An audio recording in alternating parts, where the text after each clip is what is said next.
I was a football player and played defensive end. Now, for those of you that may not be familiar with the defensive end position, when the other team has the ball, you're trying to rush in, tackle the quarterback, or tackle the person with the ball. When I was growing up, my father was a very effective motivational speaker. Well, that wasn't his profession. He just spoke at home.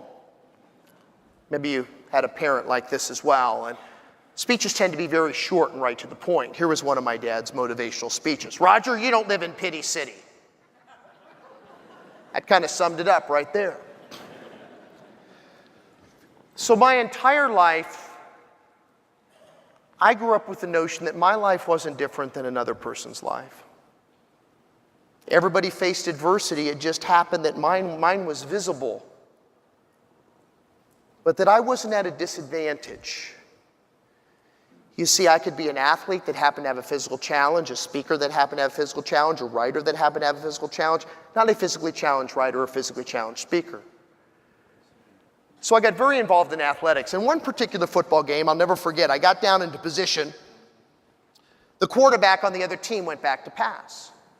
And the play started to develop. And out of the corner of my eye, I saw this young man on my team rush in and tackle the quarterback before I could get there. But when he grabbed a hold of the quarterback, he fumbled the football.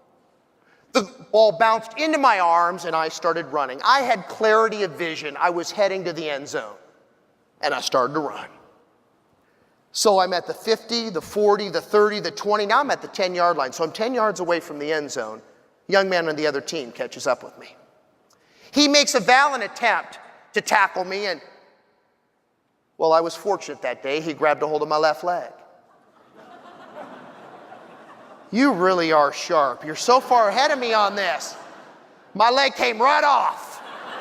I hop into the end zone.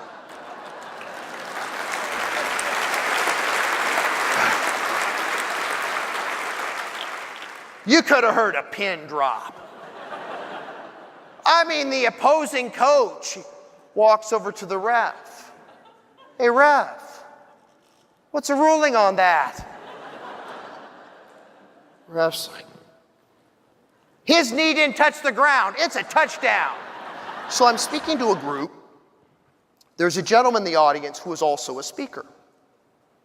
I finish my talk. He makes a beeline for me. Hey, Raj, can I talk to you for a moment? I said, sure. He said, Roger, I'm writing a book.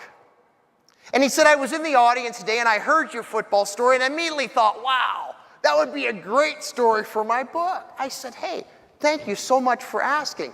You know, I'd be thrilled to be part of your project. He said, now, Raj, before you say yes, I need to tell you, I can't compensate you in any way. I said, Jack, that's not a problem at all. I just feel really honored that you would ask me to be included. He said, Roger, that's great. I really appreciate it. He said, I'll need you to sign this release form. I said, sure.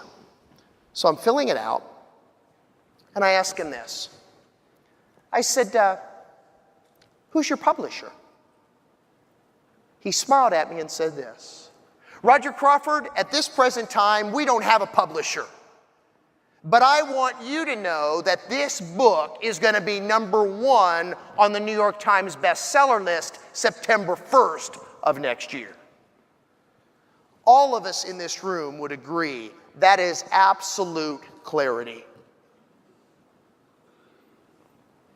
You know what I thought? What about the distribution? I mean, how is this book going to be #1 on the New York Times bestseller list? I mean, how is this book going to be marketed in bookstores, Amazon.com? So I asked him this. What's the title of your book? He said, Chicken Soup for the Soul. It was the very first book. If you have it at home, look on page 152. You're going to read that football story that I just shared with you. Here's what's fascinating. The book was #1 on the New York Times bestseller list. Do you know when? August, not September. So I asked Jack Canfield, I said, did anybody tell you that was impossible?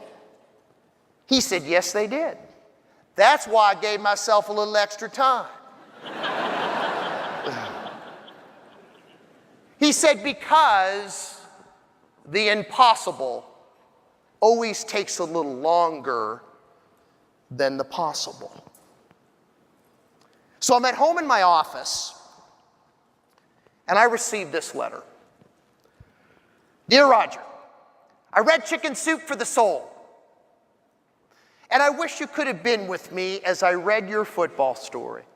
Roger, I burst out laughing. I immediately ran out to recite this story to my kids. You see, Roger, I'm the guy that pulled your leg off.